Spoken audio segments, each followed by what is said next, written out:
सूक्ष्म व्यायाम करना। मैं कहता हूँ 99% बेनिफिट खाली सूक्ष्म व्यायाम जो सब कर सकते हैं, 100 साल तक के बड़े बुजुर्ग और 2 साल तक के बच्चे। सूक्ष्म व्यायाम, प्राणायाम, ध्यान, इतना ही कर लो।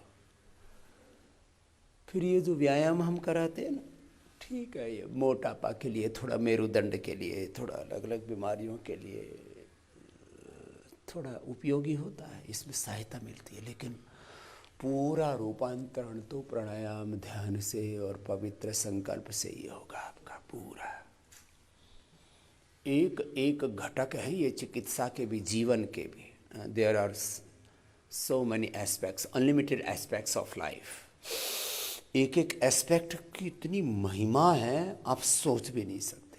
एक एक तत्व, एक एक जो एलिमेंट है लाइफ का, बस उसको गहराई से एक्सपीरियंस करना। मैंने बार बार कहा है, सरफेस पर चीज़ों को मत देखना। वहाँ से देखोगे तो ऐसे लगेगा, बोलो ऐसे हाथ हिलाने से क्या हो जाएगा, ऐसे हाथ घुमाने से क्या हो जाएगा, ऐसे सांस फूंकने से क्या हो जाएगा। नहीं नहीं, ऐसे ऐसे नहीं चीज़ों को देखना। ऊपर ऊपर से चीज़ों को मत देखना। ऊपर ऊपर से तुम्हें पूर्ण सत्य दिखाई नहीं देगा। गहराई में जाकर के देखोगे तब तुम्हें सत्य दिखाई देगा।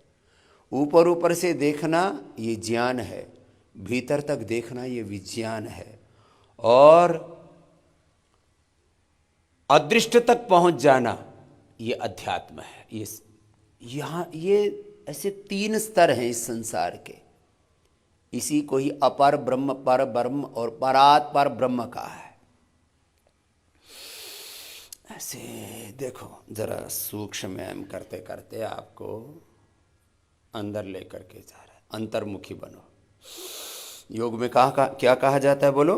अंतर्मुखी बनो, गुरुमुखी बनो, आत्ममुखी बनो, ब्रह्ममुखी बनो। ब्रह्ममुखता, अंतर्मुखता, गुरुमुखता। ऐसे ही शास्त्रों में भी इन बातों को बड़े अलग अलग स्वरों में इसको अभिव्यक्ति दी गई है। ऐसे जरा फिर से कुछ कह रहा हूँ आपको। यहाँ योगग्राम में भोर में योग से अपनी यात्रा शुरू करना पूरी अंतर्मुखता के साथ। और बाहर जितना तुम संसार को देख पाते हो ना, और तुम्हारी नजरें वहां तक जा भी नहीं सकती, तुम अंतर्मुखी होकर के देखो। ये भीतर का संसार बड़ा रहस्यपूर्ण है, बड़ा रोमांचक है और बड़ा महत्वपूर्ण है। जिनको अर्थराइटिस आदि है उनको तो ऐसे ही दोनों हाथों के सामने खोल लो, 100 बार ऐसे करा देते हैं अर्थराइटिस वालों को। जिनको मोटापा है उनको मोटापा वाले, जिनको कमर का दर्द है उनको कमर वाले दर्द के अभ्यास 100 बार तो नहीं कराते, वो 10 से 20 बार कराते हैं, लेकिन बहुत धीरे धीरे कराते हैं। और फिर जिनको डायबिटीज़ है, किडनी की समस्याएं, पेट की समस्याएं हैं, उनको फिर मंडूकासन, शशकासन, योग मुद्रासन, वक्रासन, गोमुखासन, पवन मुक्तासन, उत्तान पादासन, नौकासन, एक एक आसन 100 बार भस्त्रिका कपालभाति के साथ। और फिर 500 बार, एक आसन में 500 बार कपालभाति हो गया। अब आपने 5 से 10 आसन किए तो अपने आप ही प्राणायाम भी हो गया। ऐसी छोटी छोटी बातें जो यहाँ पर बताते हैं, आप ब्लेंडली फेथ करो। अब मैं हमेशा तर्क की बात करता हूँ और फिर कह रहा हूँ ब्लेंडली फेथ करो। मैं लॉजिक की बात करता हूँ, साइंटिफिक टेम्परामेंट की बात करता हूँ, मैं तर्क की बात करता हूँ, लेकिन तर्क भी हमें सत्य तक लेकर के जाता है। फिर वहाँ फिर कुतर्क नहीं करना। फिर एक बार बात समझ में आ गई तो फिर तर्क बहुत ज़्यादा करे तो वो फिर गर्त में भी लेके जाता है, कुतर्क हो जाता है फिर। तो आप लोग जिनको जोड़ों में दर्द है, अर्थराइटिस है, वो 100 बार ऐसे करना है, 100 बार।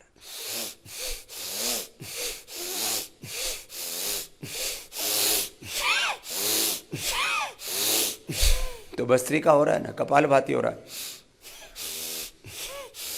एक एक अभ्यास ऐसे।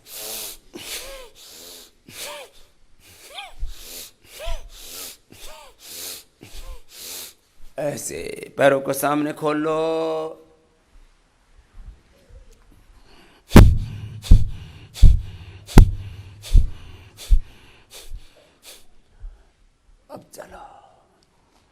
पहली वाली बात को पूरा करके 2-3 बात और कह देता हूँ। मैं तो कहता हूँ कुछ ज़्यादा समझ में आए या ना आए, सुबह सुबह योग कर लो। समझ में आ जाए तो भी कर लो और ना समझ में आए तो भी कर लो। समझ में आए तो भी सोते हो कि नहीं सोते? किसी से पूछा कि सोना चाहिए कि नहीं सोना चाहिए? तुम्हें पता है बालक कैसे पैदा होते हैं, फिर भी शादी करते हो और बालक पैदा हो जाते हैं। जो साइंस है कि कैसे बच्चे पैदा होते हैं, किस तरह से कैसे लड़का होता है, कैसे लड़की होती है, किस तरह से पूरी ये प्रक्रिया है, किस तरह से उनका पोषण होता है, 99% लोगों को पता नहीं होता। तुमको तो क्या पता होगा, डॉक्टर को ही नहीं पता कि ये बालक कैसे पैदा होते हैं, कैसे उनमें आत्मा आती है, किसी को नहीं पता। फिर भी सबके अंदर आत्मा आई हुई है। उस आत्मा का कब शरीर के रूप में आगमन होता है और कब उसका प्रस्थान होता है, जन्म और मृत्यु का रहस्य आज तक किसी को नहीं पता लगा है। फिर भी हम जी रहे हैं और मरते भी। संसार में जहां रहस्य खत्म हो जाएंगे तो उस दिन ही संसार ही खत्म हो जाएगा। लंबे लंबे श्वास, अपना अपना कार्य करते रहो। तो मैं कह रहा हूं समझ में आ जाए तो कर लो, ना समझ में आए तो कर लो। सुबह सुबह योग कर लो, सारी समस्याओं का समाधान। मैं कह रहा था ना, आहार, विचार, वाणी, व्यवहार, स्वभाव, इनको ठीक कर लो तो संसार ठीक। और कुछ नहीं समझ में आता, सुबह सुबह योग कर लो, अपने आप ही ठीक हो जाएगा। बॉडी, माइंड, थॉट्स, इमोशंस सब कुछ अपने आप ठीक रहेंगे।